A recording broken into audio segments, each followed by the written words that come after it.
My name is Laura Benz, and I'm a safety advisor at the SHSA. Unfortunately, an employee was injured at a client site last week while lifting. The catering manager, Mr. Williams, called me with some questions on how to properly investigate the root cause to ensure that the same injury never happens again.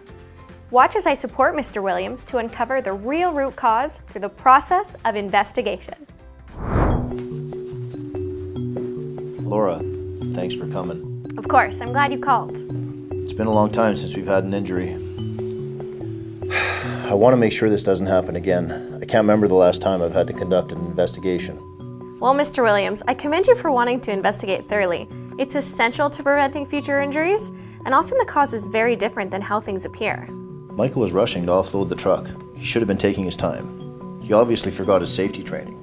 And the worst part is he just watched the video last month. Well, there is more to preventing exertion injuries than just providing training to employees. I'm glad Michael received that training, but let's investigate further. I want to share a visual with you. It may be helpful to think about when conducting investigations.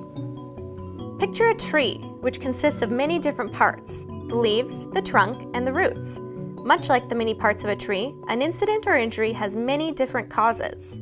The most visible part of a tree are its leaves. We can call these the direct cause. They are what you see first and are easiest to identify.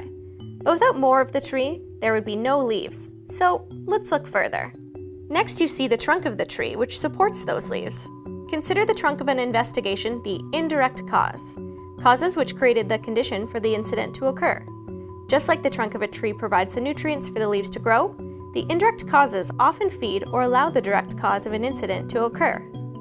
Lastly, your tree would fall right over without the most critical piece, the roots. Like a tree, the direct and indirect causes would not be possible without the root cause being there. The root causes are the real underlying reasons as to why an incident occurred. They are the hardest to see and are most deeply rooted in the systems of your organization. Although I'm going to support Mr. Williams through his entire investigation, I'm only going to show you parts to demonstrate how the deeper we dig, the more we discover. A well-executed incident investigation requires more time since there are many angles to consider. Okay, so tell me briefly what happened. Sure. Michael and Paul were unloading the boxes from his truck. Paul was pushing the boxes to the end of the truck and Michael was offloading them and setting them on the ground. It was cold outside, neither one of them was dressed for it. So their plan was to take the boxes after they unloaded them and put them inside. Michael goes to grab the third box and he felt something pull. That's when he came and told me what happened. So what do you think were the leaves or the direct cause of this incident? I suppose the box itself. If he didn't have to lift the box, he wouldn't have gotten hurt. That's easy to spot, but that's not the information I need.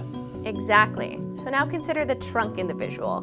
What conditions were in place that allowed the incident to happen? I suppose if the box was empty, he wouldn't have gotten hurt, so maybe the fact that it was a heavy box?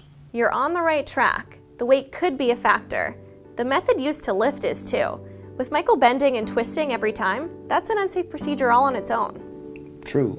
It was cold outside, and they were working quickly to get it done. Ah, so maybe you've stumbled onto something. Were they rushing? Rushing, forgetting, and other human factors can contribute to an incident, but they are not the root cause. Investigations are to find fact, not fault, so we must be careful not to just blame the injured worker. Michael may have been rushing, but why?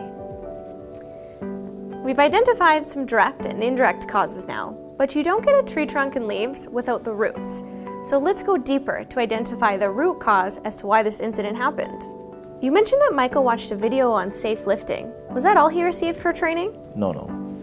That was just a refresher. Every year we have a safety week. We do tons of demonstrations and everybody gets a chance to participate in safe lifting. Well, I'm glad to hear that. So it appears that training was not the root cause in this case. Come to think of it, we don't have a procedure for what they were doing. It's not our typical scenario. The person who usually works in receiving had gone home for the day. Michael was only there to help out Paul. Notice how the further you investigate, root causes surface.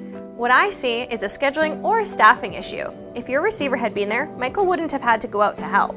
There may also be a lack of procedures for ad hoc shipments, which could have provided Michael with some further information, or at the very least, a jacket. You know, determining the root cause really shows me that this wasn't Michael's fault at all. That tree visual that you showed me, that tells me that there's tons of things that we could do to make sure this doesn't happen again. Laura, hey, Thanks for coming. I really appreciate it. Of course, I'm happy to help. Mr. Williams and I did discover a few more root causes, and he put changes into place immediately. These changes will prevent future injuries, which will save his business money and save his workers from being injured. Like Mr. Williams, you too can prevent future injuries in your organization by conducting top-notch investigations to pinpoint the root cause. Should you find yourself in a similar situation to Mr. Williams, don't hesitate to call the SHSA for help. We are here to support you to keep your employees and your workplace safe.